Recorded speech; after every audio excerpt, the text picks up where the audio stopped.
Desert Warrior cost $150 million to produce. It earned $742,066 at the global box office, and that is not a rounding error or a misprint.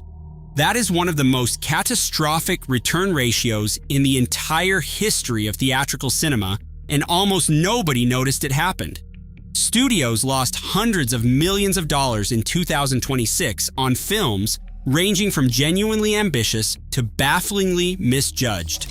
Some were too strange for mainstream audiences, some arrived at precisely the wrong moment, and at least one appears to have been produced in a sealed environment with no market research whatsoever. These are the biggest flops of 2026 so far: what they cost, what they earned, and why the gap between those two numbers tells you something uncomfortable about where Hollywood is sitting right now. First, Desert Warrior. Desert Warrior wrapped filming in 2022 and did not reach theaters until 2026, and that 4-year gap should have been the loudest warning sign in the room. Nobody heeded it. The Saudi-backed production, financed by JB Pictures alongside AGC Studios and NBC Studios, carried a reported production budget of $150 million, placing it among the most expensive films ever produced with Saudi Arabian money. The financing structure drew on a combination of regional investment and international co-production arrangements, the kind of film financing model that has become more common as Hollywood studios seek outside capital. Director Rupert Wyatt, who delivered a genuinely strong film with Rise of the Planet of the Apes, assembled a cast featuring Anthony Mackie, Ben Kingsley, and Charlton Copley. On paper, this looked like a credible international epic with real commercial pedigree behind it. The worldwide gross as of June 2026 stands at $742,066 in nominal terms. To put that figure in any kind of context, it represents roughly 0.5% of the production budget recovered at the box office.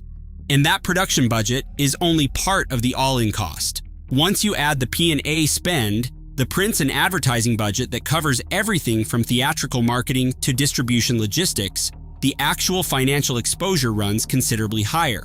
The film played in American cinemas for 2 weeks before disappearing. You would think a project with that level of investment would at least gain traction internationally, particularly in the UAE and the wider Middle Eastern markets it was partly designed to serve, but it did not. The Rotten Tomatoes score landed somewhere between 23% and 26%, depending on the source, and audience response was similarly unforgiving. But here is the detail that gives this story its particular bite. At the exact moment Desert Warrior was quietly expiring in theaters, Anthony Mackie ranked among the most commercially reliable stars working in Hollywood, with Captain America: Brave New World having performed solidly earlier in the year. His name on a poster carries weight in the right context and the wrong context, as this film demonstrated definitively, is a Saudi-financed historical epic that spent 4 years in post-production before anyone outside the production watched a single frame. The estimated loss runs north of $149 million, and that figure excludes marketing costs entirely. The actual damage is considerably worse. Second, The Bride. This one is genuinely kind of sad because a version of this story exists where it works. Maggie Gyllenhaal's Gothic reimagining of the Frankenstein mythology opened through Warner Brothers on March 6, 2026, starring Jessie Buckley in a dual role alongside Christian Bale, Annette Bening, Penelope Cruz, and Jake Gyllenhaal. A cast of that caliber signals that nobody involved treated this as a casual project, and the production budget of $90 million confirms it. Warner Brothers then spent an estimated additional $65 million on P&A, the prints and advertising budget, per Variety's March 2026 reporting, the industry trade publication that tracks studio marketing spend most consistently. That combined all-in cost means the film needed to earn somewhere in the region of $300 million worldwide just to reach break-even, the point at which total revenue matches total expenditure, including marketing. It grossed $24 million. The studio issued a public statement after the numbers arrived, acknowledging that in an increasingly risk-averse business, the industry is better served when studios take bold swings on original work. That is an admirable position to hold. It is also the kind of statement you release when you are staring at a $90 million loss and the press is waiting for a response. The film scored 57% on Rotten Tomatoes and a C+ cinema score from audiences, with a secondary reading from ComScore PostTrack, another industry tracking service, confirming similarly weak audience enthusiasm and that CinemaScore is actually the more revealing number of the two. Critics were divided but not dismissive, while audiences simply never connected with the material. The timing compounded everything. Gyllenhaal had pushed the release back from 2025 specifically to avoid competing with Guillermo del Toro's Frankenstein on Netflix, a film that collected 9 Oscar nominations and dominated the cultural conversation around Gothic horror. 2 Frankenstein properties in close proximity felt commercially risky, so the delay made sense as a strategy. The problem is that Del Toro's version captured all the awards attention and the cultural oxygen, and The Bride arrived into a market that had already processed the genre revival and moved elsewhere. Gyllenhaal also cut a sequence involving Frankenstein and Black Vomit following negative test screenings, which tells you something about the film's original register. The version that reached theaters was already a compromise, and it still struggled to find its audience. Number 3. Masters of the Universe. Speaking of properties that accumulated years in development, Masters of the Universe had been circling Hollywood since 2007. Netflix passed on it, Warner Brothers passed on it, Sony passed on it, and Amazon MGM eventually committed, hiring Travis Knight of Bumblebee to direct and casting Nicholas Galitzine as He-Man with Idris Elba, Kristen Wiig, Jared Leto, and Camila Mendes surrounding him. The franchise's theatrical history is not encouraging. The 1987 Dolph Lundgren film was a commercial disappointment, and while the Netflix animated series found a dedicated audience in recent years, it never translated that goodwill into broad mainstream awareness. The production budget settled somewhere between $170 million and $200 million, excluding marketing, with different sources offering slightly different figures. The film opened on June 5, 2026, debuting at number 2 domestically with $29.03 million and finishing behind a Scary Movie reboot, which is exactly as deflating as it sounds. The second weekend drop hit 70%, and that is a collapse rather than a natural decline. The demographic breakdown is where this story becomes genuinely instructive. Variety reported that the opening weekend audience ran 66% male and nearly 40% over the age of 45, meaning the people who watched He-Man cartoons as children in the 1980s turned up, and almost nobody else did. A franchise that bounced between studios for nearly 2 decades never managed to generate a cultural moment capable of pulling in younger viewers, and without that moment, the audience ceiling was always going to be uncomfortably low relative to the budget. Box office analyst David E. Gross identified the core problem directly, noting that right now, the only fantasy heroes generating strong commercial returns are the largest and most established superheroes. The audience score on Rotten Tomatoes reached 87%, confirming that the fans who showed up actually had a good time, and critics gave it 67% with notes about a self-deprecating script and a spirited cast. This is not a bad film. What it is a film carrying the wrong budget for the actual size of its available audience. 4th, Mercy. This next one is almost too on the nose. Mercy, a Sony Pictures science fiction film starring Chris Pratt, arrived with a production budget of $60 million and departed with $41 million in worldwide gross. The Rotten Tomatoes score of 24% made for grim reading on its own, but the film also opened the same weekend a major blizzard closed hundreds of theaters across the East Coast, which is the kind of timing that makes you wonder what a studio did to deserve it. The critical reception was already going to limit the run regardless of weather conditions. The blizzard simply accelerated the math. The deeper issue here is a pattern that keeps reasserting itself in Chris Pratt's career outside established franchises. Inside intellectual property he knows well, such as Guardians of the Galaxy and Jurassic World, he is enormously effective.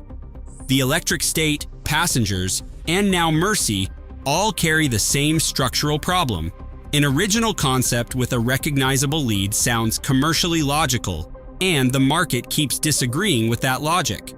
Pratt's name on a poster draws an audience to the right film. The right film, as far as the 2026 market is concerned, needs to arrive with a pre-existing universe attached. The wider pattern forming across Hollywood right now is that the disconnect between studio cost structures and actual audience behavior is widening, not narrowing, and mid-budget originals keep absorbing the consequences. Fifth, Tron Ares. Tron Ares released in October 2025, but its financial reckoning extended well into 2026, and it belongs in any honest account of this era's most expensive miscalculations. Deadline, the industry trade publication that tracks production costs most aggressively, reported the actual production budget at $220 million, a figure notably higher than the $170 million to $180 million circulating before release. The worldwide gross came in at $142 million in nominal terms, split between $73 million domestic and $69 million international, a domestic and international split that underperformed expectations in both territories, and Deadline's total loss projection after all ancillaries settled at roughly $132.07 million. Director Joachim Ronning brought Jeff Bridges back alongside Jared Leto and Greta Lee, and the decision to use a Nine Inch Nails score was a deliberate callback to the celebrated Daft Punk soundtrack that defined Tron legacy. Whether that qualifies as smart continuity or a symptom of a production looking backward rather than forward is a fair question, and honestly, it reads as both at the same time. Bridges offered the most composed response to the situation anyone could have managed, noting that Heaven's Gate was considered a disaster on release and is now regarded as something close to a masterpiece. That is an elegant way to frame a $132 million loss, and whether Tron Ares earns similar retrospective rehabilitation is a question worth revisiting somewhere around 2040. What happened next, though, is genuinely interesting. The film found its audience on Disney+, reaching #1 on the global top 10 and outperforming Avatar titles within a week of its streaming debut. The theatrical window, that exclusive period during which a film plays only in cinemas before moving to home release, buried it. The home audience arrived anyway through PVOD and then streaming, which tells you something about the mismatch between how the film was released and how people actually wanted to watch it. The undercard of 2026's flops deserves its own moment, because some of these numbers carry their own specific kind of absurdity. Animal Farm, Andy Serkis's animated adaptation of the George Orwell novel, first entered public awareness as a project in 2012.